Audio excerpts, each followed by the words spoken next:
Diamond Dogs needs to be bigger. Missions have come in too. We still have a long road ahead of us. Roger.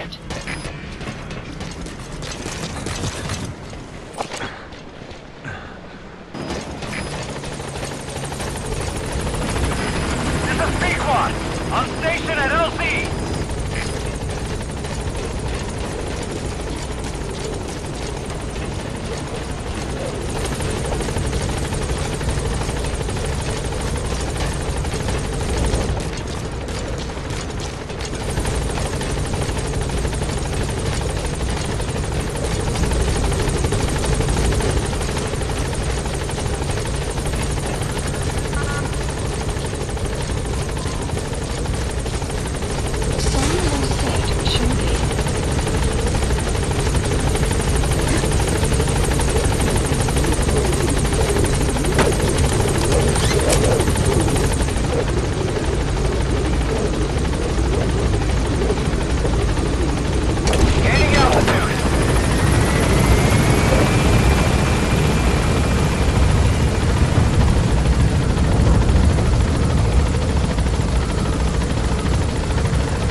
Boss, you can now give the order to develop or dispose of nuclear weapons from your iDroid.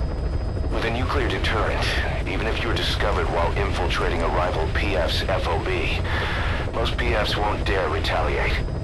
But you, of all people, know how dangerous it can be to have nuclear weapons. So will you add nukes to our arsenal as a deterrent? Or will you take them away from other PFs and dispose of them to help build a world that's free of nuclear weapons? I'll leave that decision up to you.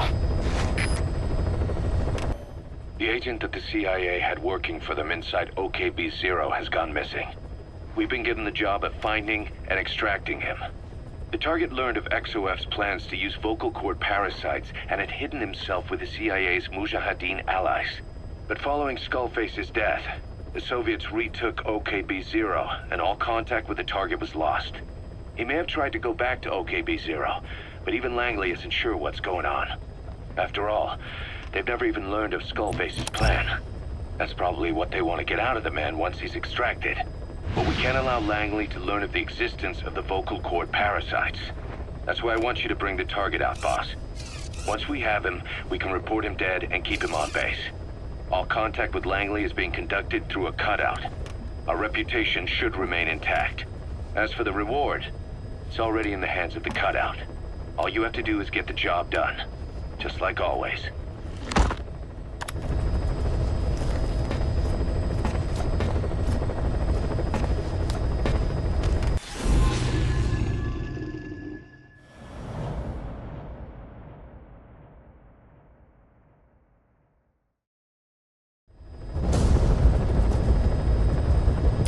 Find and extract the missing CIA agent.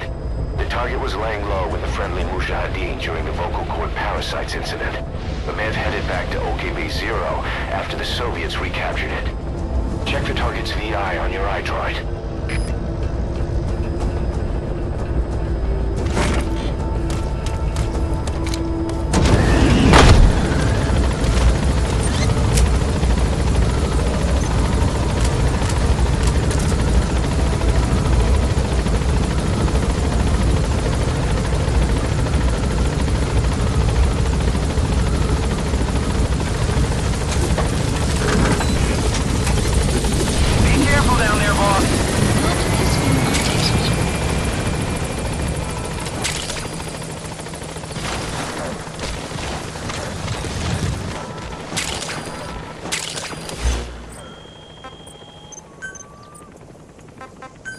Please select a deployment point. Buddy, the map extraction arrived at Mother Base.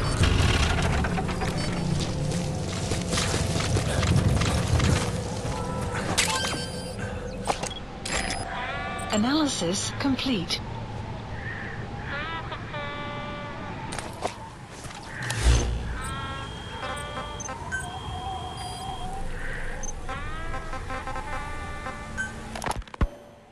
Emmerich didn't go with depleted uranium for Sahelanthropus' armor because of its strength. He had nukes in mind. Exactly. It's meant to use its body as the fuel component for a nuclear weapon. Sahelanthropus uses built-in uranium enrichment archaea to melt its own body and extract uranium-235 from the depleted uranium in its armor. Those archaea perform the enrichment in an extremely short time. The concentration jumps by a factor of several hundred, from 0.2% to over 90%. The end result being highly enriched weapons-grade uranium. Sahelanthropus' body itself becomes a nuclear bomb. Emmerich says if it were to self-destruct, the nuclear yield would be somewhere in the region of 15 kilotons. Since you need about 50 kilograms of highly enriched uranium to trigger a nuclear reaction, that would mean Sahelanthropus contains something like 23 tons of depleted uranium. Analysis. That's not very much. No, it isn't. That's about what you'd expect to find in a main battle tank's armor. The point is, it can be transported anywhere, even use its conventional weaponry on the battlefield, and the international community will never suspect a thing.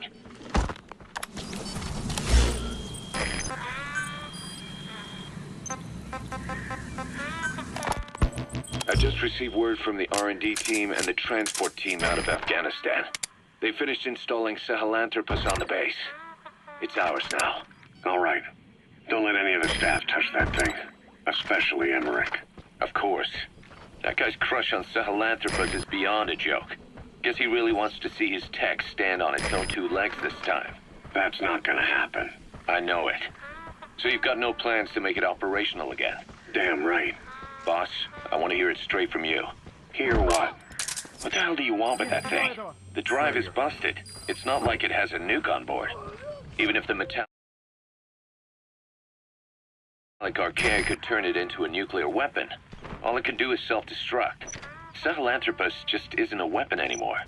It'll draw unwanted attention without even being a deterrent. I know.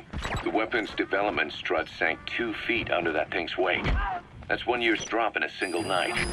We've started on reinforcing the strut, but there's no guarantee it'll hold up if a storm hits. I know that too. Boss, why keep it? It's a mark. Us diamond dogs, we don't have a country to call home. That means we have no past, nothing to prove that we lived. Every one of us threw it all away when we came here. Sahelanthropus is a symbol to show that the likes of us brought at least one crisis to its end. A mark in history. So we can't just fade away. It's of no practical use to us, but we still need it. A symbol of what we've done. A prisoner. You gonna help him? Snake, on behalf of all of us, I want to thank you. I don't need gratitude. I need security. Keep Emmerich away from that thing. Roger that.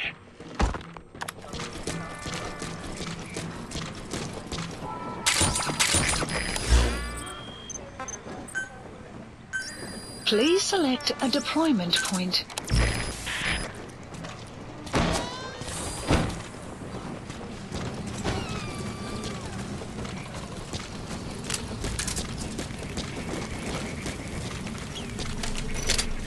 Where are your friends?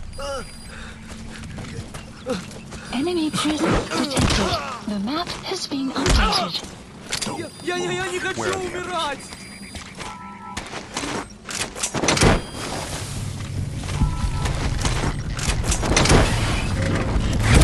Has infiltrated and the map has been updated. Okay, subject is in.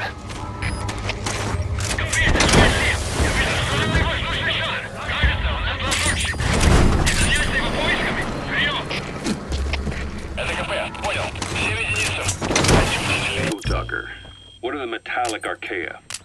Volcanic craters, spewing sulfur. Water, hot enough to boil your skin off. Ocean depths of 800 plus atmospheres. Wastelands radioactive enough to kill you where you stand.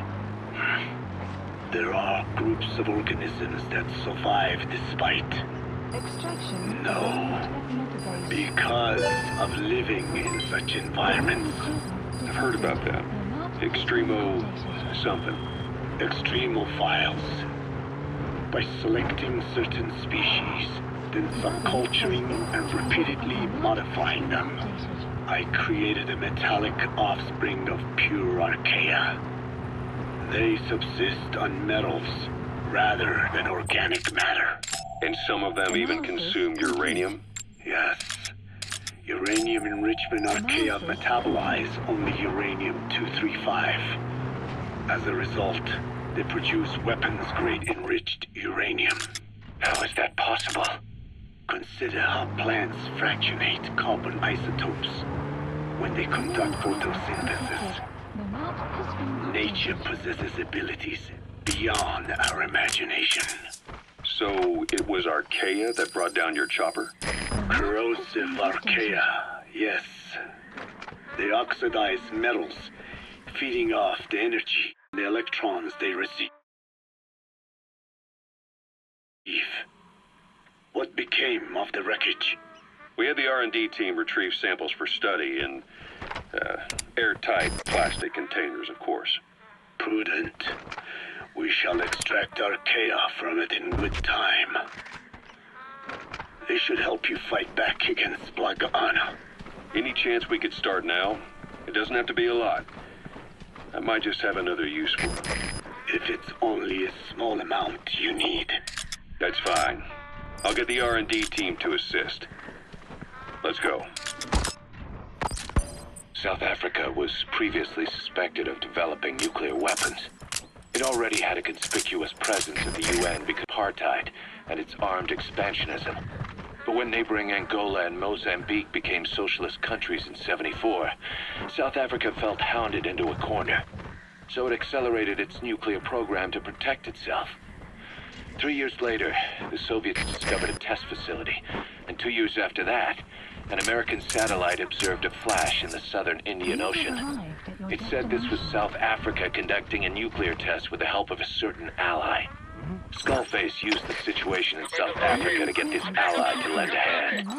They both wanted nukes, so it was a mutually beneficial relationship. We know we'll find the target. Check your iDroid. I figure South Africa started getting serious about nuclear weapons production in '5. In '74, the government was still able to get by with bluffing that it had a nuclear arsenal.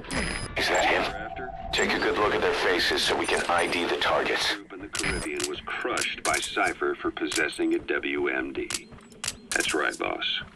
What happened to you and your men was the reason South Africa decided to push ahead with nuclear development. A force independent of any country getting its hands on a nuke. That was a threat to the existence of countries everywhere. It wasn't just South Africa. Your presence pushed a lot of countries to get nukes. The world was scared of you. You were a threat to more than just the Cold War. If nations are gears in a machine, you had the power to smash them loose and watch the whole world grind to a halt.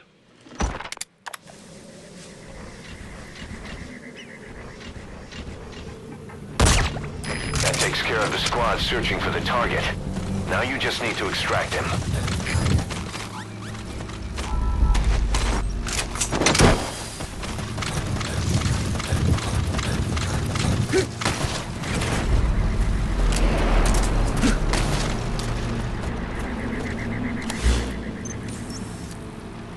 And marker placed. The map has been updated.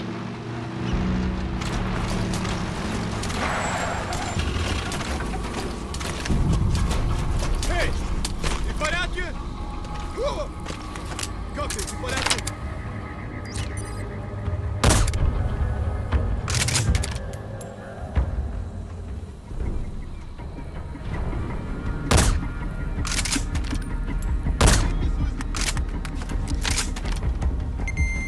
That takes care of the squad searching for the target. Now you just need to extract him.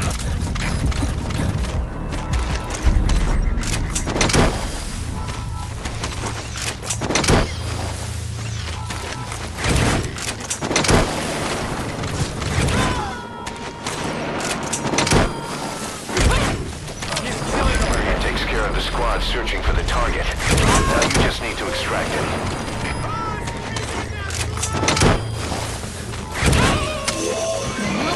That looks like the target.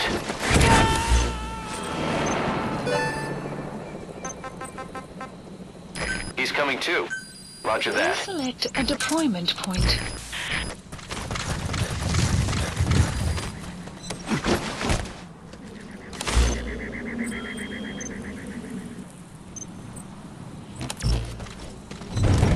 Emmerich uses externally powered legs of his own design.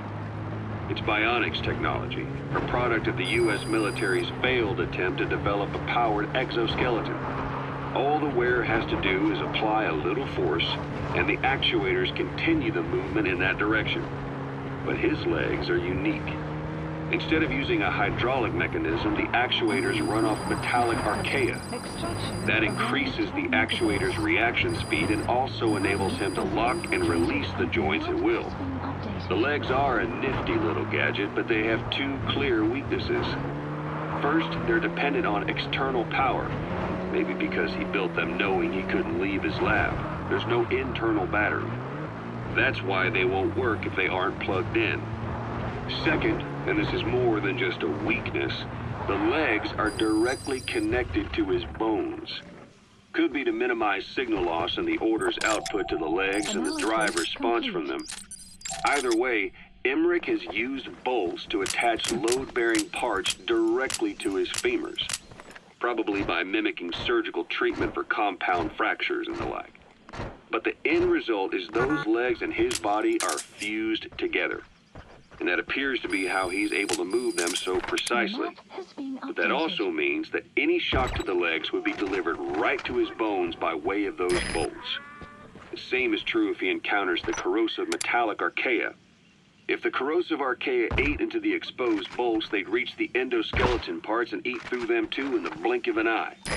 The doctor's bones are full of holes to accommodate all the bolts. They're like sponges.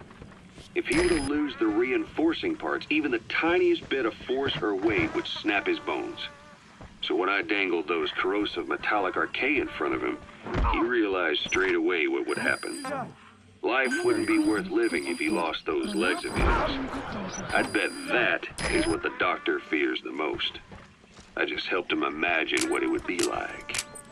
Thanks to that, I got the information we needed without either of us getting hurt.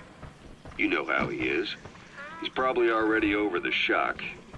The better you know your adversary, the easier it is for you to get information from them. And vice versa.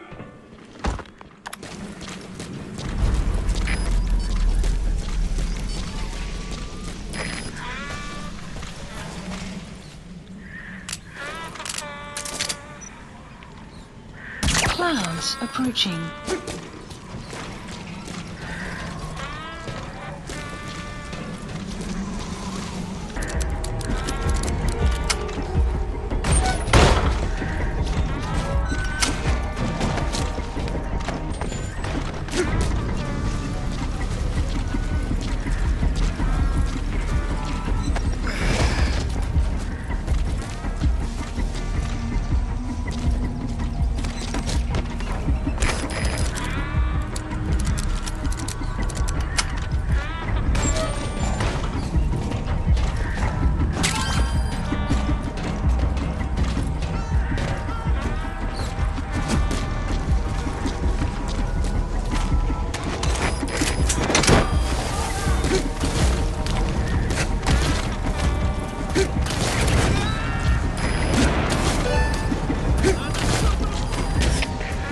Subject on board.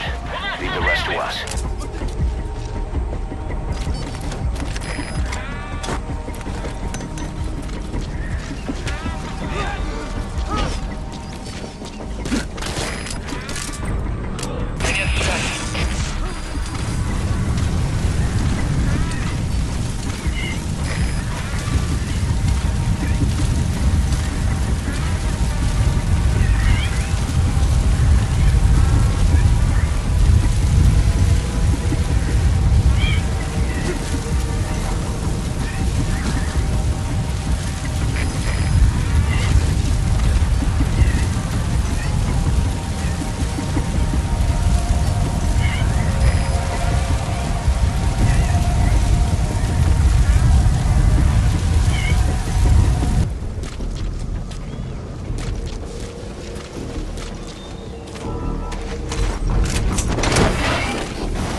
updated. Arriving shortly at LZ. By chopper or by land, it's your choice.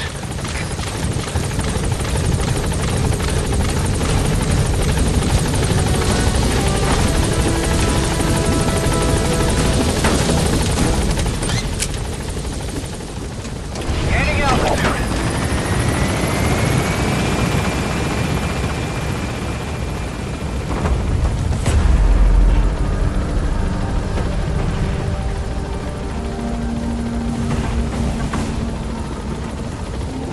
Warning.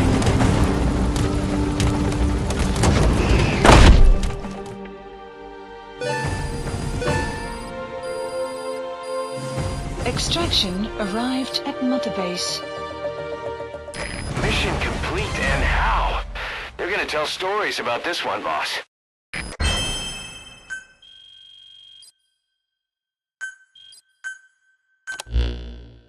Boss, the target filled us in on what's been going on.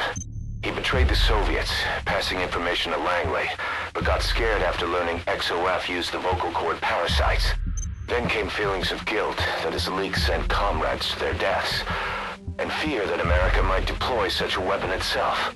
But in reality, XOF and Langley don't have a collaborative relationship, and Skullface was not working for America.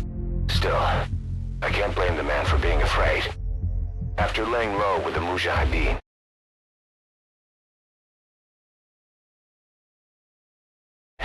he tried to cut his ties with the US and return to the Soviet military. But along the way, someone came after him, and he was forced back into hiding. Could have been remnants of XOF looking to silence him. And you know the rest. He doesn't seem to know much about the parasites, but nevertheless, it'd be too dangerous to hand him over to Langley or the Soviets. We'll keep him here as originally planned.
One of the kids. The boy named Ralph. They tell me he died instantly. I'm sorry, boss. It's my fault. I should have been keeping an eye on them. I'll let you know if we learn something.